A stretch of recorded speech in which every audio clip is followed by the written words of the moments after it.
안녕하세요. 오랜만에 얼굴 뵙고 인사드립니다. 오늘은 좋은 소식과 함께 귀한 분을 모셨습니다.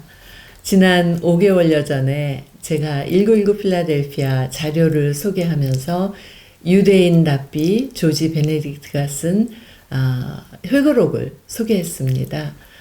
그 제목이 영어로는 그리스도가 랍비를 찾아오다 였는데요.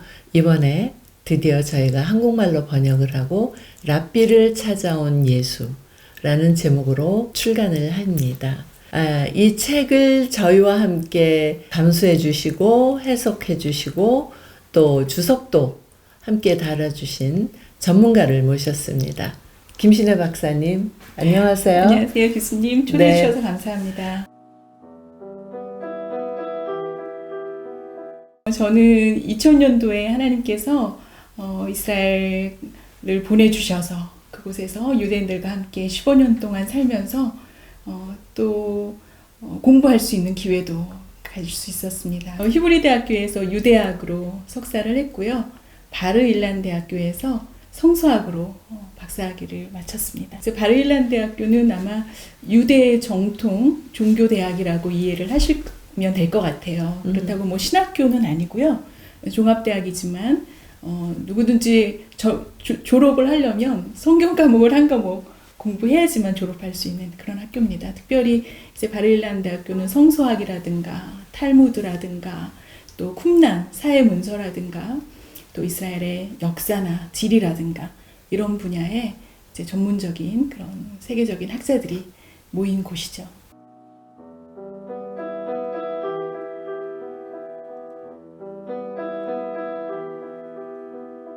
우리가 사도 바울은 굉장히 우리에게 익숙한 인물이잖아요. 그런데 저는 조지 베네딕트를 만나면서 2000년 전에 마치 다메섹 가는 그 도상에서 예수님 믿는 사람들을 잡으러 가던 그 길 위에서 예수님을 만났던 랍비 바울을 하나님께서 조지 베네딕트를 만나주시는 그 사건을 통해서 다시 재현되고 있는 것을 제 눈으로 또 귀로 들을 수 있는 그런 기회였습니다.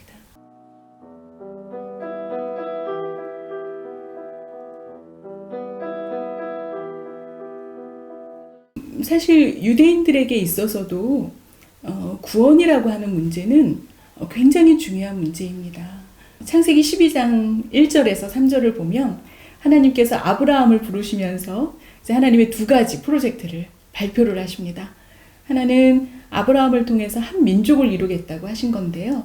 사실 이 아브라함은 그 당시 고대 근동의 세계 4대 문명 가운데 하나였던 메소포타미아 문명에서 살고 있던 사람이었습니다. 오늘날로 말하자면 아마 실리콘밸리, 맨하튼과 같은 세계적인 문명 국가에서 문명을 배경으로 살던 사람이었지만 인간의 지식이나 과학이나 또 문화가 예수님을 혹은 창조주 하나님을 만날 수 있었던 건 아니었죠. 메소포타미아의 사람들, 또 특별히 성경은 아니지만 히브리 전승에 따르면 아브라함의 아버지도 우상을 만들어 파는 사람이었다고 해요. 그들도 하나님에 대한 어떤 신적인 존재에 대한 막연한 기대를 가지고 있었지만 달을 하나님으로, 신을, 별을 하나님으로 섬기고 있을 때 하나님이 아브라함을 부르시면서 창세기 12장에서 프로젝트를 말씀하시기를 내가 너로 하여금 한 민족을 이루겠다고 약속하십니다. 근데 저는 그거 자체가 넌센스라고 생각을 해요. 왜냐하면 그 당시 아브라함이 이미 할아버지였거든요. 아브라함의 아내 사라도 그렇고요. 그래서 지금 아들을 낳는다 그래도 믿을까 말까 한데 아브라함을 통해서 한 민족을 이루신다니요. 그 사건은 정말 미라클, 하나님만이 하실 수 있는 사건이라고 하는 것을 기대할 수 있는 장면이었고요. 그것이 이제 파이널 프로젝트가 아니라 하나님의 최종 목적은 그 기적과 같이 하나님이 만드신 그 민족을 통해서 하나님이 누가 진짜 하나님이신지를 보여주시겠다고 하는 거죠. 그 민족을 통해서 모든 민족이 열방이 복을 받게 하시겠다는 그 약속을 창세기 12장 3절에서 하시는데요. 제가 이스라엘 통해서 받은 복이 뭐가 있을까 한번 생각을 해봤어요. 물론 노벨상을 탄 많은 사람들이 유대인이죠. 말하자면 인류 문명에 지대한 공헌을 한 사람들이 유대인이지만 제가 많은 것을 가지고 있어도 많은 것을 알아도 또 모든 것을 할 수 있어도 내가 해결할 수 없는 문제가 있는데 바로 그것이 죄의 문제라고 하는 것이죠.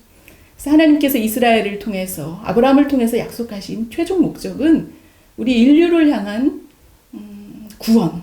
내가 해결할 수 없는 이 죄의 문제를 하나님 자신이 육신이 되어서 이 땅에 오셔서 우리의 죄값을 치루시겠다고 하신 것이 아브라함을 통한 하나님의 약속이었는데 이 약속은 히브리성서 구약성경 전체에 드러나고 있습니다. 예를 들어서 우리가 예수님을 메시아라고 고백한 혹은 예수님을 그리스도로 고백한다고 하는 것이 이제 기독교인이라고 하는 뜻이고 이제 그리스도라고 하는 말이 바로 헬라어 그릭 헬라어지만 이 말은 메시아라고 하는 히브리어를 헬라어로 음역한 거거든요. 이 메시아라고 하는 이 단어가 히브리 성서에 누구에게 누구를 소개할 때 나타나고 있냐면요. 예를 들면 히브리 성서에서는 제사장도 메시아예요. 근데 제사장의 역할은 무엇이냐면 이 백성들의 죄를 대신해서 하나님 앞에 희생 제물을 드리는 백성들의 죄를 위해서 하나님 앞에 중보하는 역할을 하는 제사장이거든요. 근데 그 제사장을 가리킬 때도 메시아라 그래요. 히브리서 기사는 바로 예수님이 우리의 죄를 대신하신 그 제사장, 하나님 예수님 자신이 희생 제물이 되셨다고 이야기하고 있죠. 또 구약 성경 히브리 성서에서 메시아는 누구를 지칭하고 있냐면 왕을 지칭을 합니다.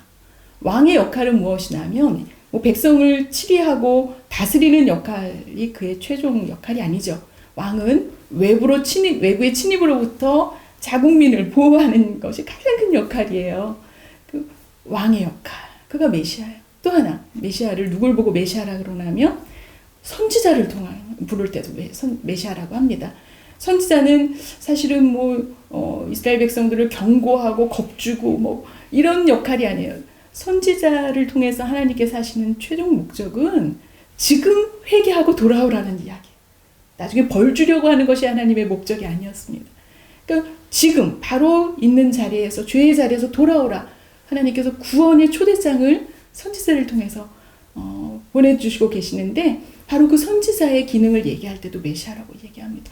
심지어는요, 우리가 잘 알고 있는 고레스 왕, 포로로 끌려갔던 이스라엘 민족에게 다시 고토로 돌아가라고 기회를 줬던 이방인 왕이었던 고레스를 부를 때도 메시아라고 지칭합니다. 그 얘기는 우리가 때로는 죄의 문제, 육신의 문제, 어떤 환경에 얽매여 있을 때 죄가 그 어려움 가운데 있을 때 그곳으로부터 구원해내는 그 역할이 바로 예수와 구원이거든요.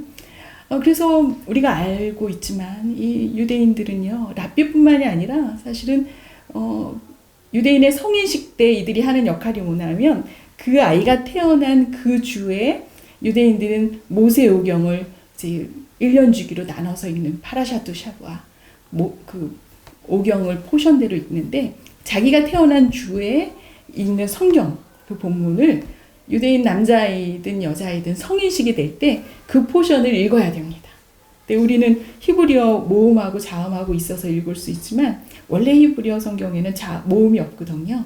그러니까 그거를 읽는 게 이제 성인식을 준비하는 거예요. 그거는 종교인이든 종교인이 아니든 하나의 유대 전통입니다. 심지어 그러니 일반 종교인들은 얼마나 성경 공부를 열심히 하겠어요. 그렇죠? 그래서 이런 얘기도 해요. 유대인 종교인들 5명만 모아놓으면 성경을 다 외운다. 근데 저는 직접 그걸 경험했습니다. 바릴란 대학교에서 공부할 때 교수님이 아모스서 몇 장 몇 절 이러면 저도 교회학교 성경 퀴즈대회 출신이거든요. 근데 제가 성경 펴고 있을 때 여기저기서 학생들이 그냥 입으로 막 성경 구절을 외우는 걸 봤어요. 그런 유대인들의 그 성경에 대해서 퍼밀리어 익숙해져 있는데 랍비 베네딕트야 오죽했겠습니까? 네, 대대로 네, 랍비 가문에서 자랐고 어려서부터 태중에서부터 엄마가 그 아이를 랍비로 키우려고 했으니 얼마나 성경 공부를 열심히 했겠어요.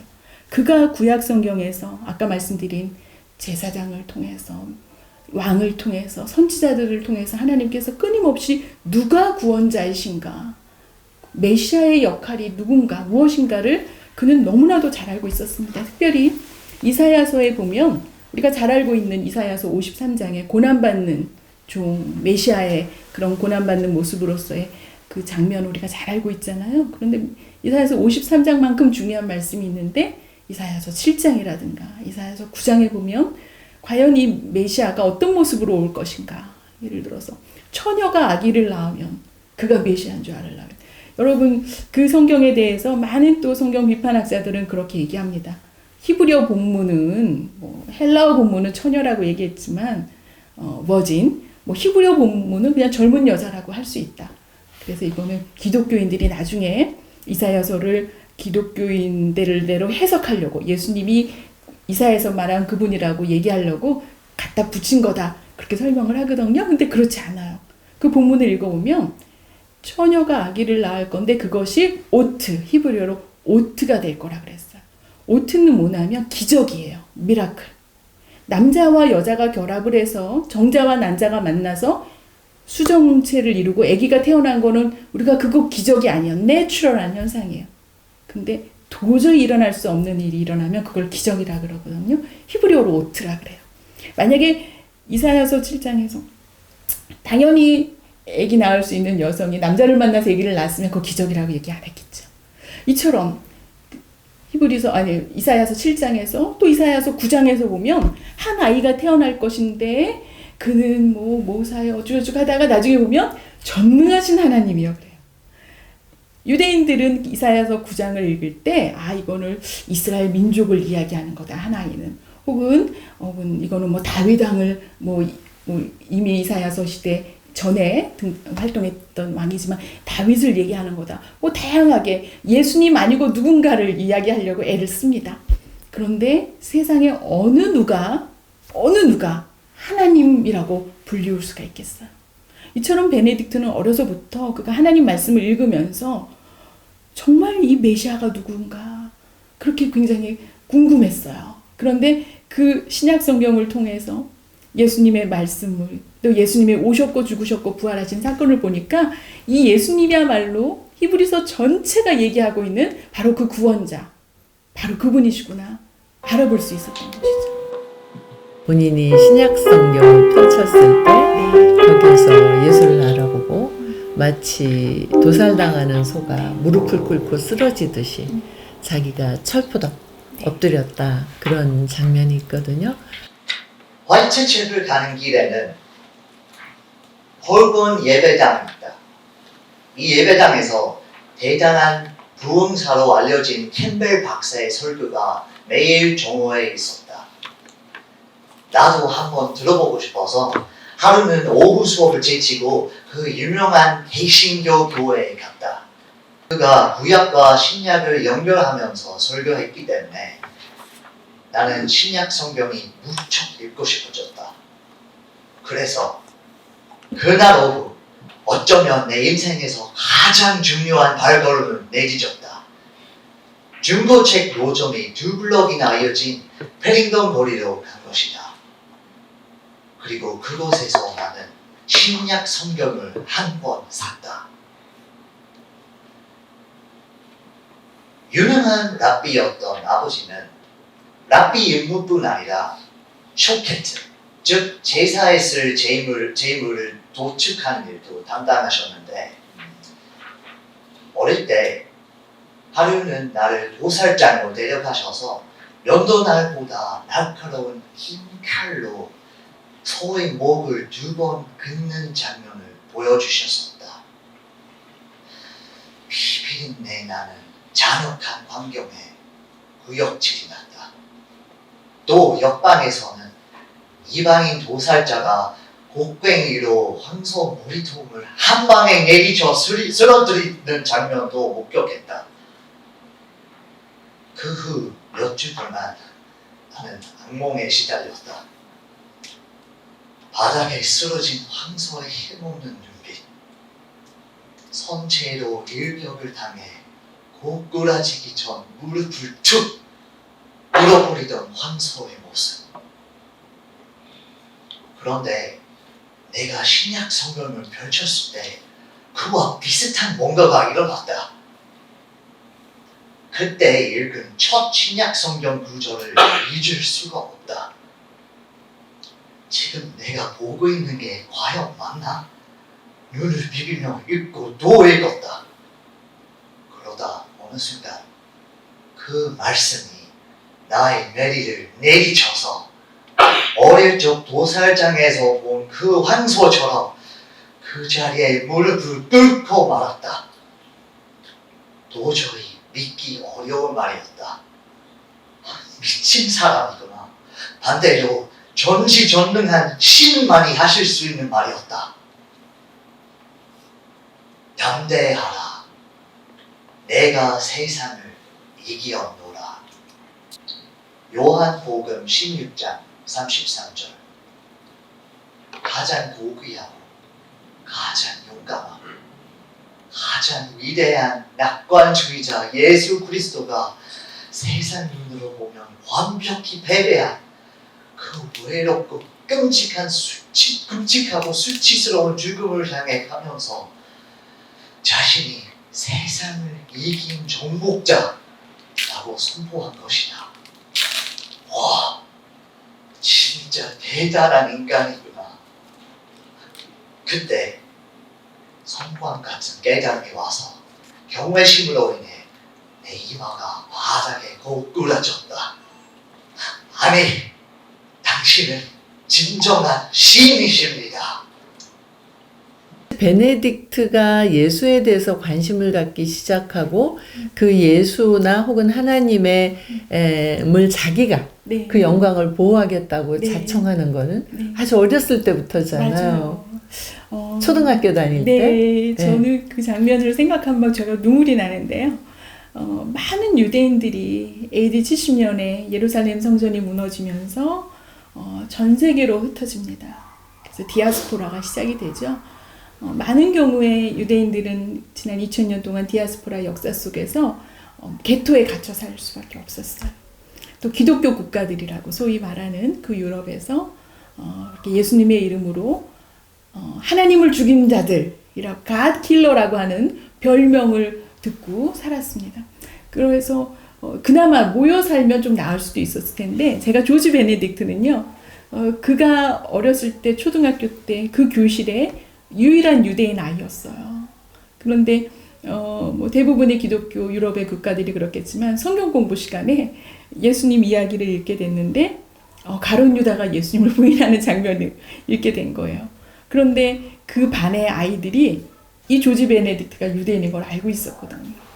그래서 그 말씀을 같이 읽는데 얼굴이 빨개져갖고 막 도망가고 싶고 수치스럽고 내가 만약에 예수님 시대에 살았다면 나는 가룟 유다처럼 예수님 부인하지 않을 거야. 막 이런 어린 아이가 그런 막 다짐을 하겠고 막 얼굴이 빨개지고 울려고 할 때 그 반에 그 선생님이 스튜어트 선생님이신가요? 네. 그리스도인 젊은 선생님이 그 조지 베네딕트를 와서 따뜻하게 안아주십니다. 저는 그 장면을 읽으면서 그 젊은 스튜어트 선생님의 그 친절함이 이 어린 베네딕트가 지난 2000년 동안 많은 그의 조상들이 기독교의 이름으로 박해를 당했기 때문에 예수님 자신을 만나기 전에 신약 성경을 펴볼 기회조차 얻지 못하고 기독교 하면 자기들을 정죄하고 비난했던 그런 경험을 가지고 있었는데 이 선생님 때문에 베네딕트는 그걸 극복할 수 있는 기회가 되었던 것 같아요. 그리고 아까 말씀드린 것처럼 그가 하나님의 말씀을 읽으면서 자랐기 때문에 그 말씀에서 포인트 가리키고 있는 분은 내가 신약 성경을 읽으면서 만난 그 예수님 말고 다른 어떤 분이 대신할 수 없구나 하는 것을 그가 어떻게 보면은 이제 이성적으로 경험을 하게 됐다면 그에게 하나님이 또 신비로운 정말 그리스도께서 직접 찾아오시는 환상을 보기도 하고 말씀을 읽으면서 성령의 감동을 받기도 하고 그래서 정말 하나님의 은혜를 그가 체험하면서 예수님을 만나게 되는 그 여정이 조지 베네딕트의 그런 회고록에 등장하고 있는 것을 보게 됩니다. 세상의 모든 아이들은 친구에게서 뭔가 특이한 점을 발견하면 그것을 꼬투리 삼아 약을 올리며 아주 재밌어한다. 나의 특이점은 I'm a Jew, 유대인, right? 그 하나로 충분했다. 누가 그리스도를 죽였지? 그렇게 한 번만 소리쳐도 내가 몹시 괴로워한다는 걸 친구들은 알고 있었다. 반에서 나는 유일한 유대인 아이였다. 학교에서는 매일 아침 30분간 성경 공부를 했는데 그날 아침은 예수님에 대한 배반과 체포에 관한 내용이었다. 스튜어트 선생님은 부드럽고 감동적인 목소리로 본문을 읽고 설명해 주셨다. 예수님은 그토록 위대한 인류의 구원자였는데 그를 대적한 자들은 사악하고 잔인했다. 그들이 유대인이었다는 사실이 어린 내게 너무나 가혹했다. 내 마음도 똑같이 십자가에 못 박히는 것 같았다. 선생님은 내가 옛적 그 사람들과 관련이 있을 거라고는 꿈에도 생각지 못했을 것이다. 나는 그 따뜻하고 고결한 모두의 친구였던, 특히 아이들을 지극히 사랑한 그분에게 깊은 동정심을 느꼈다.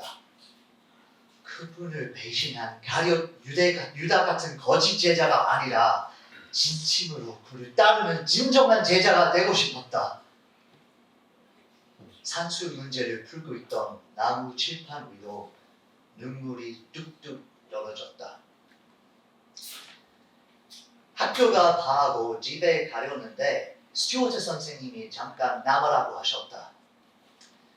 선생님은 작고 부드러운 손수건으로 말없이 내 눈물을 닦아주셨다. 선생님의 이런 따뜻함에 간신히 억누르고 있던 무언가가 와락 터져버렸다. 나라면 그분을 절대로 배신하지 않을 거예요. 나는 예수님이 나를 제자로 선택해 주시면 좋겠다고 했다. 어른이 되면 가룟 유다 대신 내가 예수님의 제자가 되겠다고도 했다. 선생님이 볼에 입을 맞추며 달래주셔서 마음이 조금 진정되었다.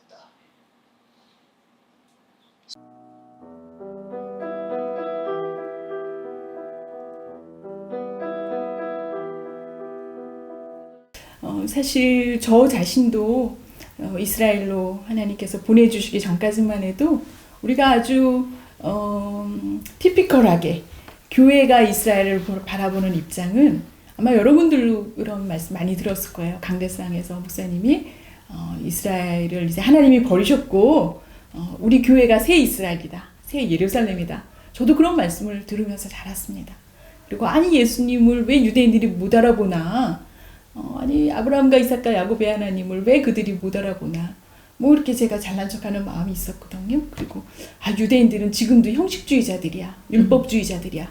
그런 편견과 그런 시선으로 유대인들을 바라보고 있었던 것이 사실이었습니다.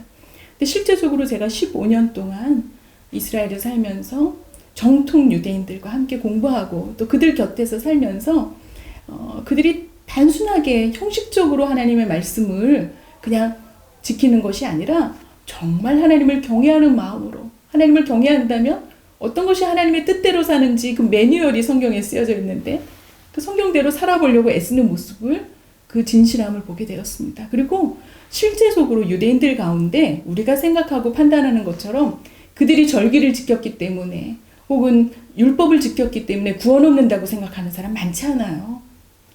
율법을 지키는 것은 하나님의 뜻대로 살고자 하는 그 매뉴얼을 그들이 삶 속에서 실천내려고 하는 그런 경건함 속에서 오히려 제가 많은 감동을 받았습니다. 어떻게 보면 기독교인들은 하나님의 은혜를 강조하고 은혜로 인해서 구원 얻었다고 고백은 하지만 그 은혜를 받은 자로서 하나님의 말씀대로 살려고 하는 부분에 대해서는 소홀했던 것 같아요. 제 자신이 그랬습니다. 그런데 이스라엘에서 그들과 함께 유월절을 지키면서 그들과 함께 초막절을 지키면서 그것이 단순하게 절기가 아니라 이 절기가 무엇인가 하는 것도 새롭게 경험하는 그런 기회였습니다. 사실 저는 절기는요, 하나님께서 이스라엘을 만나주신 그 사건을 시청각적으로 경험하는 그런 하나님께서 주신 그런 기회구나 하는 것을 알게 되었습니다. 6월절이 되면요, 유대인들은 누구나 지금은 뭐 성전이 없어졌으니까 양은 잡진 않지만 6월절 음식을 나눕니다. 대표적인 것이 양을 잡은 그 다음 날부터 이제 7일 동안 먹는 무교병이 있죠.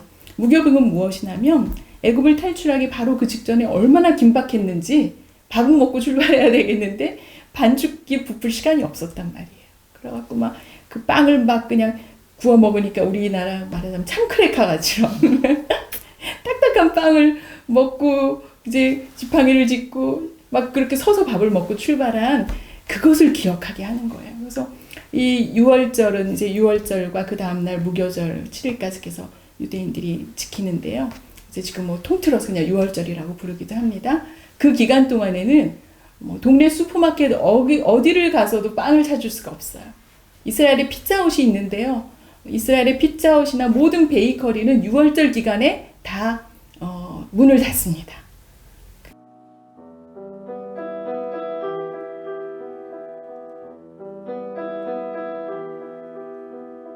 실제로 이스라엘에서 그들과 함께 절기를 기념하고 지내다 보니 그것 자체가 네. 하나님을 향한 네. 열심이고 사랑이고 네. 어떻게든 하나님의 법대로 살아보려고 하는 그런 노력이라는 게 이제 저에게는 또 새롭게 다가올 것 같아요. 그래서 이 유대인의 관점에서 제일 저는 여기에서 인상이 깊었던 게 그 안타까움이었어요. 네. 동족에 대한 안타까움. 네.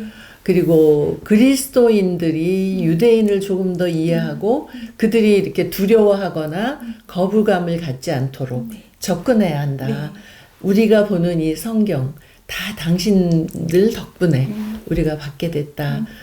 그런 마음으로 접근해야 된다고 이야기를 하는데 어떻게 좀 이 부분에 대해서 네. 말씀해 주실 게 있으세요? 네, 교수님. 1885년도에 언더우드 아펜젤러 선교사가 이 땅에 복음을 들고 제물포항에 도착하기 전에 우리 선조들 가운데 정말 법 없이 살 사람들도 많이 있었을 거고 정말 뭐 누군가 someone, something 신적인 존재에 대해서 사모하는 사람들도 있었지만 살아계신 하나님이 누구신지는 이스라엘 민족을 통해서 하나님이 보여주셨고 그 민족을 통해서 약속하신 다윗의 우선 예수님 자신만이 메시아 구원자이시라는 것은 분명하죠. 그래서 이 부분에 대해서 정말 우리 교회는 지난 2000년 동안 더군다나 얼마 되지 않은 이 짧은 기독교 역사를 가지고 있지만 뭐 전 세계에서 두 번째로 선교사를 많이 보내는 그런 나라로 기독교 신앙인들이 많은 숫자가 생긴 한국 교회가 어떻게 보면은 우리의 신앙의 뿌리인 또 어떻게 보면은 우리의 그러니까 복음의 빚진 자로서 이스라엘 통해서 복음을 듣게 되었구나 하는 부분에 대해서는 우리가 너무 추상적으로 생각했던 것 같아요. 그냥 영적으로만 은혜만 생각했지 실제적으로 말씀이 육신이 되어서 오신 그 예수님이 이스라엘 역사를 통해서 하나님이 끊임없이 당신을 드러내셨던 사건에 대해서는 우리가 무관심했던 것 같습니다. 그래서 이 이야기는요. 조지 베네딕트의 이야기는 사실은 어떻게 보면 2000년 마치 진공 상태였던 것처럼 사도 바울이 동족을 향한 그 예수님을 못 알아보는 유대인들을 향해서 끓는 마음으로 기도했던 마치 사도 바울이 다시 재현하고 있는 그런 장면을 저는 경험했어요. 그래서 놀라운 것은 사도 바울 시대에 이미 교회 안에는 유대인뿐만이 아니라 많은 이방의 백그라운드, 배경을 가진 사람들이 교회 안에 들어오기 시작했습니다. 사도 바울이 어떻게 보면 공식적인 이방인 선교사였잖아요. 1호.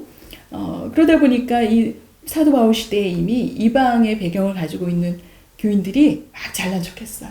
아유, 유대인들은 어떻게 예수님을 못 알아봤냐? 어떻게 예수님을 십자가에 내어드렸냐? 막 자긍했죠. 그 말씀이 저는 로마서 9장, 10장, 11장에서 사도 바울이 이방인 교회에게 이야기하고 있는 그 장면이 바로 오늘 우리에게 주는 말씀이라고 생각을 합니다.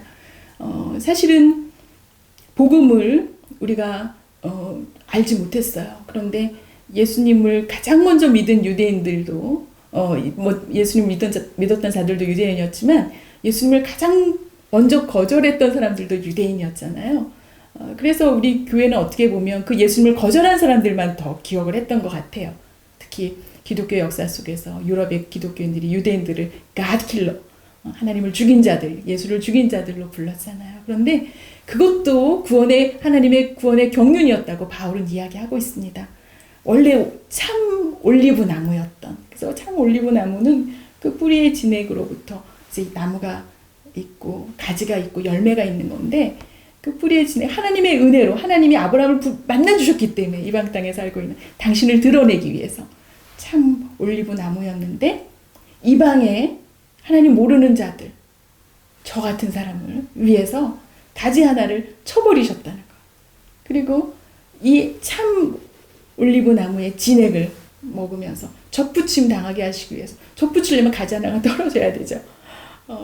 그 이야기를 바울이 올리브 나무 비유를 들으면서 바로 유대인의 넘어짐으로 인해서 예수님 못 알아보고 예수님을 거부한 자들로, 떨어져 나간 가지들로 인해서 우리가 적부침을 얻게 되었다. 그리고 예수님을 믿는 자들, 첫 번째 예수님의 제자들이 그 박해를 당했기 때문에 아마 예루살렘을 떠나서 사마리아로, 안디옥으로 도망을 갔을 거고, 그것이 고난이었지만 사실은 그 고난이 이방의 복음이 전해지게 되는 하나님의 구원의 열린 문이 되었던 것을 기억을 합니다. 그러면서 바울은 그 얘기를 하면서 바로 유대인의 넘어짐으로 인해서 복음이 이방에 전해지게 되었다면, 이제는 그 이방의 충만한 수가 살 때 하나님이 가장 먼저 불러주셨던, 그리고 하나님을 가장 먼저 찬양했던 그 민족을 하나님이 가리워졌던 눈을 열게 하실 거다.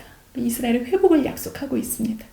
이방의 충만한 수가 찬다고 하는 것은 사실은 제가 복음을 듣기까지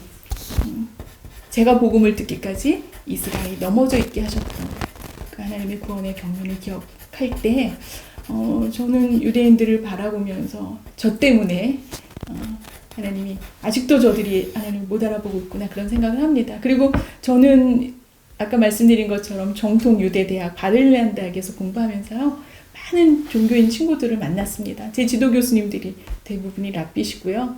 저는 그분들을 만나면서 제가 성서학을 전공했기 때문에 공식적으로 성경을 같이 이야기할 수 있는 기회가 있었습니다. 지금도 자유롭게 얘기하고요. 그런데 저는 그분들을 위해서 오늘 아침도 하나님 앞에 간구하기는, 저들이 사도 바울같이 준비된 하나님이 만져주시기만 하면 다메섹 도상에서 만나주신 그 예수님이 저분들을 만나주실 것이다. 그리고 조지 베네딕트를 만나주신 것처럼 예수님이 많은 사도 바울을 지금 준비시키고 계시는구나. 저는 그런 생각을 하고 있습니다.